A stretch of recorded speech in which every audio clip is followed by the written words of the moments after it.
खावलायनो सानो आरोखि गोख्रैनो रायलायनानै सलुसन खालामो आरो गोख्रैनो गहोयो जेराव बियो फैनानैहाय न'खरावहाय गावनि बिसि गावनि फिसाजों मोजाङैनो संसार जानो हानाय बायदि होननानै जोङो सानो। खालि फेरेंगाराव थांदोंमोन बे फेरेंगाराव थांनायावबो जोंखौहाय नायफिनाखै आरो न'निफ्राय ओंखाराखै रायलायाखै फेरेंगाया। फिसा फोरोंनाय मानाय समाव थाइसे थाखाबो मोननो थाङा रांनि थाखाय बेबायदिनो जोबोद आंखाल जानानै दं आरो जों उदाय फिसा हिसाबैहाय आसा खालामगासिनो दङ दाबो बिटिआर सरकारा माब्ला माबा खालामगोन। गासैनिसिमबो आंनि अननाय आरो खुलुमनायखौ फिन जासिहरफिननाय जाबाय। एक्सुवेलि मैयाहाय आङो जोंनि आफादनिनो सोद्रोमाफोर बिथांमोना NIA केस नांनानै थानाय बिथांमोननि न'आव बिमा बिफानाव आरो बिसिनावहाय खबर लाहैदोंमोन, एन'नावबो खबर लाहैदोंमोन आरो सासे राहुल होननाय बिथांनि न'आवबो जों बिदाजोंबो सावरायदों ओमफ्राय बिनि बिमा बिफा बिथांमोनजोंबो जों दान्दिसे सावरायदोंमोन। बावहाय सावरायनायाव राहुलनि बिमा ओमफ्राय एनननि बिमा आरो बिसि बिसोरो मा फोरमायदों बेखौ जों दान्दिसे नायनानै लानि। सरकाराथ' जोंनो जेबो अनसुंथाइ होआखै आरो हरनायनि जेबो बाथ्रा गैया।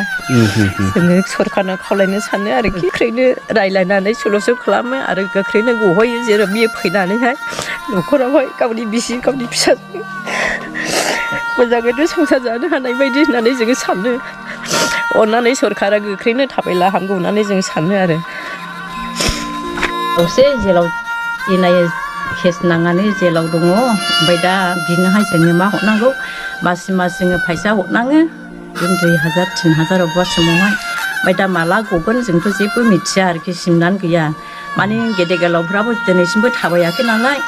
बिसोरो बुंदोंमोन सिगाङावहाय बिटिआर सुक्ति जानायजों लोगोसे गगोन होननानैहाय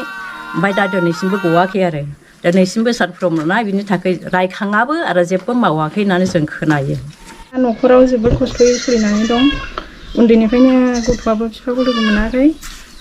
माने बियो लोगो मोनजेननायाव 8 मासल' जादोंमोन ओमफ्राय दिनैसिम गैया लोगो मोनाखै। बिन्द' सार आरो फेरेंगा सारमोन दङमोन दैदेनगिरिफोर आरो सावरायग्रा सार दङमोन नाथाय बिसोरो दिनैसिमबो बेखौ नायफिनाखै आरो गनायनि राहायाखौ दिनैसिमबो दिहुनना होआखै। माने बिसोरो बिटिआर गोरोबथानि जुनैहाय बिसोरो गाज्रियाव थानो मोन्दों नाथाय गाज्रियाव थानो मोनब्लाबो मा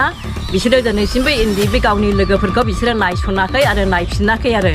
बिनिखायनो जोङो गोसोआवहाय बिराद दुखु मोनो। माने जोङो सानदोंमोनखि गावनि NDB लोगोफ्रानो गाज्रियाव दंहैयोब्ला बिसोरो थाबनो सख'गोन रायलायगोन होननानै जों सानदोंमोन नाथाय जोंनि साननाया गासैबो फैमाल। बिसोरो दिनैसिमबो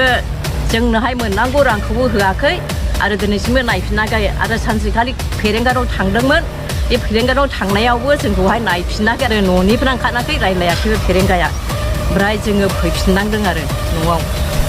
बेनिखायनो जों सानो आरोखि बिटिआर सोरखारा जोंखौहाय गोख्रैनो अनखाङो बिमा बिफा आरो बिनि हिन्जाव आरो बिनि फिसा दङ गासैखौबो अनखाङो आरो बिनि केसफोरखौहाय गोख्रैनो फोजोबनानै जेन' सख'यो जोङो बेखौहाय खावलायो आरो सोरखारनाव। रां रुफानि प्रब्लेम जाबाय फिसा फोरोंनाय मानाय समाव थाइसे थाखाबो मोननो थाङा रांनि थाखाय बेबायदिनो जोबोद आंखाल जानानै दं आरो जोंनि न'खरा। होजोंहायबो थांनो लामा सामा जोबोद गोजान गारि मथरनि खोथा दं थाखा फैसा थाया आखाइयाव नायहैनो थाखाय थांनो हाया 1 बोसोरानो बारबाय नायहैनो मोनाखै आं। जों सरकारखौ बेखौनो खावलायनो सानो जे सरकारा जाहाथे बिसोरनि केसफोरखौ थाब थाबायनानैहाय जेन' मोजाङै थाबायनानै सरकारजों रायज्लायनानै जेन थाबैनो सफैयो बेखौ खावलायनो सानो आरो सरकारनिसिम। जों एफा खस्थ'आनो जानाङा जागौ एम्फौ फिसिनानै जायो आं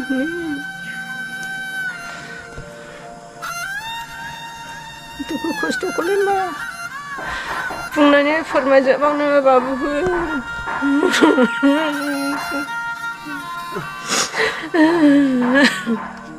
उदाय फिसा हिसाबैहाय आसा खालामगासिनो दङ दाबो बिटिआर सरकारा माब्ला माबा खालामगोन क्लियार खालामगोन माला बख'गोन खावलायनो साननायानोथ' आसा खालामगासिनो दङ बिसोरखौनो सरखार सालायनाय हिसाबैहाय बिसोरनो हागौखाय इसोरखौनो आसा खालामगासिनो दङ मानो दाबो बिसोरो जेबो आखायाव लाया जाखो। जायो जानायालाय थांनो हायानो बेमार जाबाय 9 बोसोर जायाखै 9 बोसोरसिम जाबाय जों खोनाबायबो आरो मोनथिबायबो बिथांमोननि राहुलनि बिमायाथ' मा फोरमायदों बेखौबो मोनथिखाबाय बेसेबां दुखुनांथावना गाबनानै माखासे बाथ्राखौ फोरमायनो हायाखै गोसो सिंनि बाथ्राखौ फोरमायनो हायाखै अनलि बिथांमोना खावलायदोंल'नो बिथांमोनानो जोंनि गथ'फोरखौ बरननो हायो बिफायाबो राहुलनि बिफाया दिनैहाय 9 बोसोरसो जाबाय गावनि फिसा आंगो फिसाखौ नुयिया थ' दिनै होनबा बिथांमोननि गोसोआव बेसेबां दुखु नांनानै दं बिटिआर सरकारखौ प्रमद बर'खौ गबिन्द बसुमतारी फेरेंगामोनखौ खोब बुंदों बिथांमोना गोबां खोथा बाथ्रा बुंदों गाबै फोरमायदों नाथाय कयेकथा बाथ्राखौ राहुल बिमानि गाबनानै फोरमायनाय बेफोर भिडिअखौ जों लाबोनो सानाखै आरो खोन्थानो सानाखै रायजो राजानाव दुखुबो होनो सानाखै आरो बे दुखुखौ रायजो राजानो फोरमायनोबो सानाखै बेफोरखौ जुदि नायोब्ला होनबा जों गोजोन गोरोबथा माब्रै जानानै दं दिनैसिमबो NIA केसआ खोनानो मोन्दों आं दिनै नभेम्बरनि 10 तारिखआव 10 तारिख नङाबा 15 तारिख बिनि गेजेराव मोननैसो जायफ्रा NIA केस नांनाय थानाय बिथांमोननि माखासे खोथाखौ फोरमायनायखौ निउस पर्टेल आरो ससियेल मिडिया जायफ्रा इउटिउब सालायो बिथांमोननि दामनायखौ नायनो हागोन आरो खोनानोबो मोनगोन रायजो राजानो फोरमायगोन दिनैहाय एनननि बिसि गाबनानै मा फोरमायदों थाखा फैसा गैया सोर होगोन न'आव गथ'खौ माबायदि फोरोंदों एनननि बिसिसो मिथिसिगौ आरो एनननि बिमायासो मिथिसिगौ माबायदिहाय गथ'फोरखौ स्कुलाव फोरोंदों दुखु खस्थ'नि गेजेराव दिनै फिसाया दिनै दाबसे जायगायाव बिसिया दिनै न'आव नेनानै दङ प्रमद बर'मोननि सायाव आसा आरो गबिन्दमोननि सायाव आसा खालामनानै दङ नाथाय बिसोरो दिनैसिमबो जेबो माथा मारियाखै आं दिनै बिथांमोना सानदों आं दिनै पावाराव थानो मोनबानो जायो दिनै NDBखौ आं थगायनानै दिनैहाय माबा मोनसे गोजोन गोरोबथा लाबोनो हाबाय दिनै बेखौ सानदों प्रमद बर'आ भुल जागोन गोरोन्थि जागोन बेफोरो प्रमद बर' आरो गबिन्द बेफोर नों जिखिनि सानदों गासिबो मिस्टेक जागोन गोरोन्थि नोंथांमोना जाखिनि बर' रायजो राजाखौ थगायनानै बाय मिस्टेक नोंथांमोना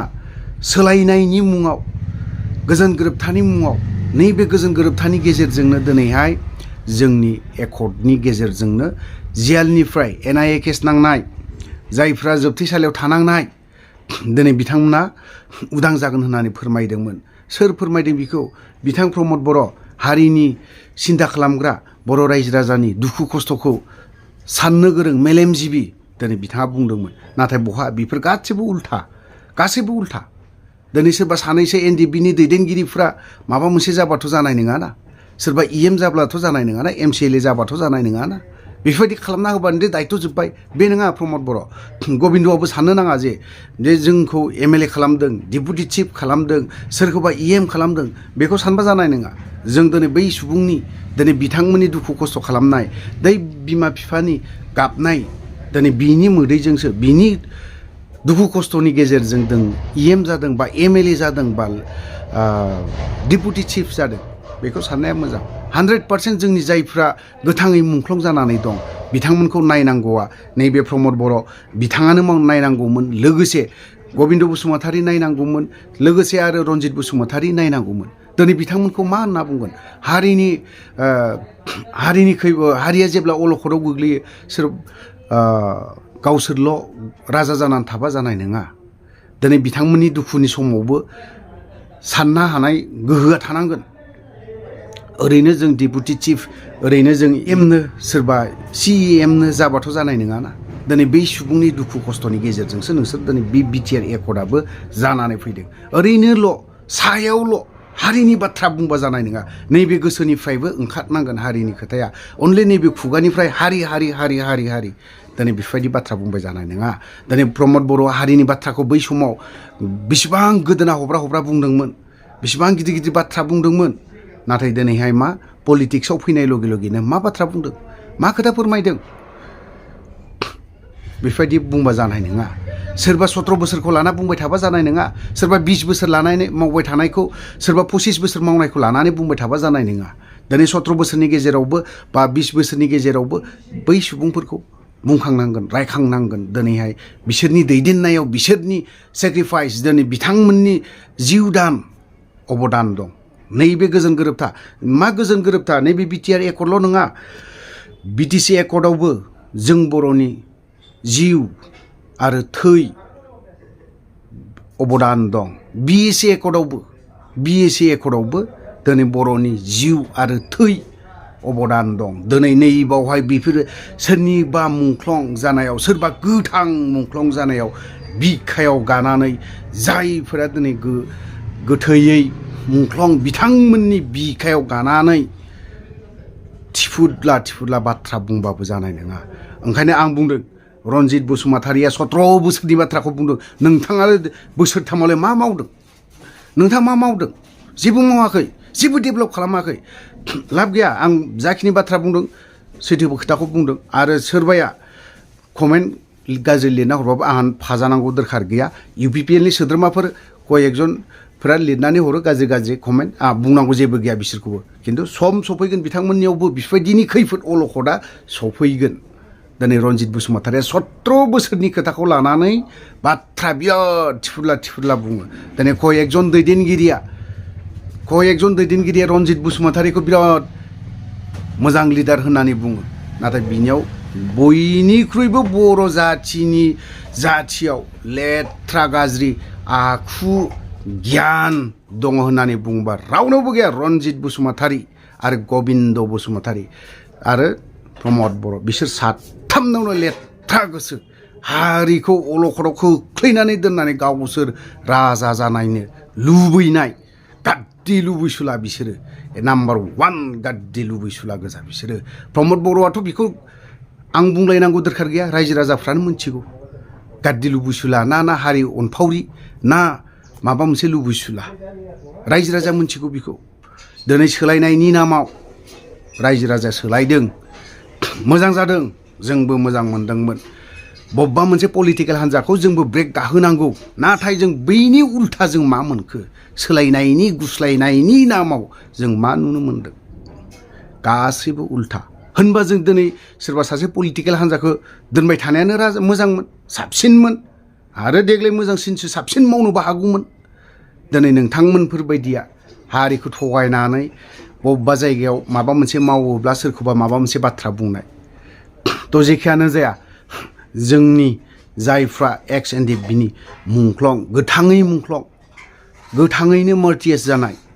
जायफ्रा जियालाव दिनै बिमा बिफाखौ नेनानै दं बिमा बिफानि ओंखाम खबसे जानो लुबैनानै बिनि बिमानि फेन्दायाव उन्दुनानै दान्दिसे सम उन्दुना थानो लुबैयो गासैबो बर' फिसाफ्रा दिनै जायफ्रा जियालाव एनआइए केस नांनानै थानाय बिथांमोनाबो दिनै बिमा बुरैनि बिफा बोराइजों दान्दिसे मोजां खाथियाव जिरायनानै ओंखाम खबसे जानोखौ लुबैयो बिथांमोननि खोथाखौ रायलायोबा मोदोमफ्रा थोर मावलायो प्रमद बर' नोंथाङा एसे सिन्था खालाम आं बाथ्राखौ दिनैहाय गिदिरै गोरायै बुंनो नागिराखै दिनै मानोथो दिनैलाय दिपेन बर'आ दिनै बुंनो गोनां जादों गोनां जायोब्ला 2024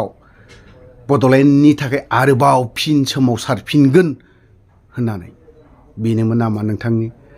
बड'लेण्डआ बेनोमोन नामा गोजोन गोरोबथानि मुङाव सोरबा सानैसोआ थिफुदला थागोन थ' लोगोफोर बावहाय जुदि माखासे गाज्रि खोथा जुदि बुंदोंब्ला गासैबो बर' रायजो राजानाव क्षमा बा निमाहा बिखानाय थाखाबाय आं भिडिअखौ बारा गोलाव खालामनो सानाखै बावहायनो दोनथ'बाय जय बर' हारिनि